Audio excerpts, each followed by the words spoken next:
Houthi विद्रोहियों का Yemen और सऊदी अरब पर हमला, तुर्की, सऊदी, पाकिस्तान ने बनाया इस्लामिक नाटो। गद्दारों की वजह से बैकफुट पर आया अमेरिका, मुसीबत में बैठा भारत ने मांगनी पड़ी माफी। ट्रंप ने लगाया बर्थ टूरिज्म पर बैन, मिसाइलों की कमी से जूझ रहा इजराइल। नमस्कार, मेरा नाम है शालिनी और आप देख रहे हैं द न्यूज़ 15। स्वागत है आपका हमारे खास प्रोग्राम दुनिया के हालचाल में। चलिए नजर डालते हैं इन बड़ी खबरों पर विस्तार से। यमन के हूती विद्रोहियों ने गुरुवार को सऊदी अरब के नजरान इलाके में बड़ा हमला किया। सऊदी गठबंधन सेना के मुताबिक इस हमले में 11 आम नागरिक घायल हुए हैं। घायलों में एक 4 साल का बच्चा भी शामिल है। बच्चे को सेकंड डिग्री बर्न हुआ है। सेना के अनुसार हूतियों ने रियासी इलाकों की तरफ कई प्रोजेक्टाइल दागे। घायलों में 7 सऊदी नागरिक, 1 यमनी, 2 मिस्र के और 1 पाकिस्तानी नागरिक शामिल है। सऊदी गठबंधन सेना ने हूतियों पर जानबूझकर नागरिकों को निशाना बनाने का आरोप लगाया है। ये हमला यमन में हुए एक बड़े हमले के अगले दिन हुआ। वहां सऊदी समर्थित सरकारी सेना के कम से कम 30 सैनिक मारे गए थे और 50 से ज्यादा घायल हुए थे। यमनी अधिकारियों के मुताबिक हमले में मारिब और हद्रामौत के सैन्य ठिकानों को निशाना बनाया गया। यमन में अप्रैल 2022 के युद्ध विराम के बाद हालात काफी शांत थे, लेकिन हाल के घटनाक्रमों के बाद तनाव फिर से बढ़ गया है। हूतियों ने सऊदी से जुड़े जहाजों को निशाना बनाने की धमकी भी दी है। यमन 2014 से गृह युद्ध में फंसा है। इस संघर्ष ने देश को भारी नुकसान पहुंचाया है और लाखों लोग प्रभावित हुए हैं। लेकिन क्षेत्र में बढ़ते तनाव के बीच सऊदी अरब, पाकिस्तान और तुर्की के बीच एक बड़े रक्षा समझौते की खबर भी सामने आई है। AFP के मुताबिक सऊदी क्राउन प्रिंस मोहम्मद बिन सलमान, तुर्की के राष्ट्रपति रेसेप तैयब एर्दोगन और पाकिस्तान के प्रधानमंत्री शहबाज शरीफ शुक्रवार को जेद्दा में इस समझौते पर हस्ताक्षर कर सकते हैं। सऊदी सेना से जुड़े एक सूत्र ने बताया कि इस समझौते पर काफी समय से बातचीत चल रही थी, लेकिन क्षेत्र में हाल के तनाव के कारण प्रक्रिया तेज हो गई। रिपोर्ट के मुताबिक शहबाज शरीफ और पाकिस्तान के सेना प्रमुख आसिम मुनीर गुरुवार को सऊदी अरब पहुंच चुके हैं। वहीं एर्दोगन के शुक्रवार को वहां पहुंचने की उम्मीद है। सऊदी अरब पाकिस्तान के बीच पहले से ही रक्षा समझौता है, जिसकी घोषणा 2025 में हुई थी। उस समय इस बात को लेकर भी चर्चा हुई थी कि क्या समझौते में परमाणु सहयोग शामिल हो सकता है, क्योंकि पाकिस्तान परमाणु हथियार रखने वाला देश है। अब तुर्की के संभावित रूप से इस समझौते में शामिल होने से 3 देशों के बीच सैन्य सहयोग बढ़ने की संभावना है। वहीं अमेरिकी राष्ट्रपति डोनाल्ड ट्रंप ईरान के साथ जारी सैन्य तनाव के बीच अमेरिकी हथियारों के घटते भंडार को लेकर सामने आ रही खबरों से नाराज हैं। ट्रंप ने कैबिनेट बैठक में कहा कि हथियारों के स्टॉक से जुड़ी गोपनीय जानकारी मीडिया तक पहुंचाने वालों के खिलाफ कड़ी कार्रवाई होनी चाहिए। उन्होंने ऐसे लोगों को देशद्रोही तक बताया। ट्रंप की चिंता सिर्फ हथियारों की कमी को लेकर नहीं है, उन्हें डर है कि ऐसी खबरों से दुनिया के सामने अमेरिका की सैन्य ताकत कमजोर दिखाई दे सकती है। ट्रंप ने दावा किया कि अमेरिका के पास कई तरह के हथियार बड़ी संख्या में मौजूद हैं और नए हथियारों का उत्पादन भी बढ़ाया जा रहा है। हालांकि उन्होंने माना कि कुछ आधुनिक हथियारों की उपलब्धता सीमित है। रिपोर्टों के मुताबिक अमेरिकी एयर डिफेंस सिस्टम पर सबसे ज्यादा दबाव है। ईरान के खिलाफ युद्ध में थार्ड और पैट्रियट मिसाइलों का बड़े पैमाने पर इस्तेमाल हुआ है।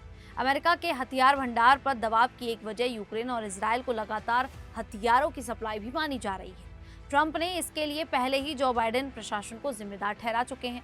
अब अमेरिकी सरकार रक्षा कंपनियों से हथियारों का उत्पादन तेजी से बढ़ाने को कह रही है, ताकि भविष्य में हथियारों की कमी की समस्या से निपटा जा सके। इसके साथ ही अमेरिकी कंपनी मेटा के लिए मुश्किलें बढ़ती जा रही हैं। न्यू मैक्सिको की एक अदालत ने फेसबुक और इंस्टाग्राम की पेरेंट कंपनी मेटा को बच्चों और टीनेजर्स की सुरक्षा को लेकर बड़ा झटका दिया है। कोर्ट ने कंपनी को $567 मिलियन यानी कि करीब 5,400 करोड़ रुपए का एक फंड जमा करने का आदेश दिया है। जज ब्रायन बीटशाइड ने कहा कि मेटा के प्लेटफॉर्म से युवा यूजर्स को नुकसान पहुंचने की समस्या पैदा हुई है। आरोप है कि कंपनी ने ऐसे फीचर्स बनाए जिनकी बच्चों को लत लग सकती है और वो उन्हें ऑनलाइन यौन शोषण से बचाने में भी नाकाम रही। कोर्ट ने मेटा को बच्चों की सुरक्षा के लिए कई बदलाव करने का आदेश दिया है। इनमें टीनेजर्स के इस्तेमाल पर नियंत्रण, नोटिफिकेशन कम करना, बच्चों से वयस्कों के संपर्क पर सख्ती और AI चैटबॉट्स में सुरक्षा बढ़ाना शामिल है। ये नियम 5 साल तक लागू रहेंगे। मेटा ने फैसले के खिलाफ अपील करने की बात कही है। कंपनी का कहना है कि वो युवाओं को ऑनलाइन सुरक्षित रखने के लिए लगातार काम कर रही है। ये फैसला इसलिए अहम है क्योंकि अमेरिका के कई राज्यों और स्कूलों ने सोशल मीडिया कंपनियों के खिलाफ ऐसे मामले दर्ज किए हैं। इसके साथ ही डोनाल्ड ट्रंप ने जन्म से मिलने वाली अमेरिकी नागरिकता और बर्थ टूरिज्म पर रोक लगाने के लिए 2 नए कार्यकारी आदेश जारी किए हैं। ट्रंप का कहना है कि अमेरिका की नागरिकता और इमिग्रेशन सिस्टम का गलत इस्तेमाल रोका जाना जरूरी है। पहले आदेश में विदेशी नागरिकों की कुछ श्रेणियों के बच्चों को जन्म के आधार पर अमेरिकी नागरिकता देने पर रोक लगाने की बात कही गई है।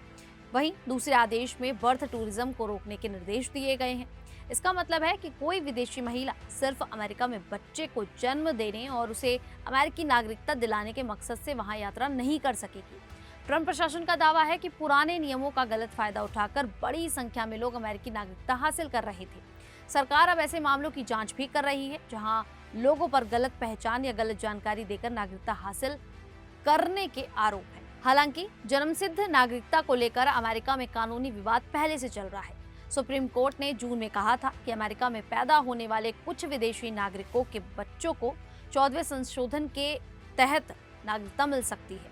इन नए आदेशों के बाद ट्रंप प्रशासन और अदालतों के बीच टकराव बढ़ने की संभावना बनती हुई नजर आ रही है। वहीं इजरायल के पूर्व नौसेना कमांडर मेजर जनरल एलिजर मारोम ने दावा किया है कि इजरायल भी अमेरिका की तरह मिसाइल इंटरसेप्टर की कमी से जूझ रहा है। उन्होंने कहा कि इजरायल के पास एरो मिसाइल का स्टॉक जरूरत से कम है और इन्हें बनाने की क्षमता भी सीमित है। एक रेडियो इंटरव्यू में मारोम ने बताया कि ईरान की मिसाइलों को रोकने में अमेरिका के थार्ड सिस्टम और अमेरिकी नौसेना के जहाजों से दागी गई SM-3 मिसाइलों का इस्तेमाल ज्यादा किया गया है। मारोम ने कहा कि इस स्थिति की गंभीरता से जांच होनी चाहिए। उन्होंने चिंता जताई कि अगर भविष्य में इजरायल को ईरान के अलावा चीन जैसे किसी बड़े देश से युद्ध करना पड़ा तो सीमित मिसाइल स्टॉक बड़ी चुनौती बन सकता है। उन्होंने ये भी दावा किया कि अमेरिका के ईरान पर सीधा हमला करने से पीछे हटने की एक वजह इंटरसेप्टर मिसाइलों की कमी हो सकती है। उनके मुताबिक अमेरिका के लिए हथियारों की उपलब्धता एक बड़ी चिंता है। मारोम ने कहा कि ईरान एक तरफ हॉर्मुज और अब्राहम समझौते से जुड़े मामलों में अपना प्रभाव बढ़ाना चाहता है, वहीं दूसरी तरफ परमाणु और बैलिस्टिक मिसाइल कार्यक्रम को मजबूत कर रहा है। इन बयानों के बीच मिसाइलों की कमी को लेकर इजरायल और अमेरिका की सुरक्षा पर लगातार सवाल उठ रहे हैं। खैर, अमेरिका और इजरायल की इस स्थिति को लेकर आप लोगों की क्या राय है, आप हमें कमेंट करके जरूर बताइएगा। अभी के लिए इतना ही, फिर हाजिर होंगे ऐसे ही देश और दुनिया से जुड़ी बड़ी खबरों के साथ। तब तक के लिए देखते रहिए द न्यूज़ 15।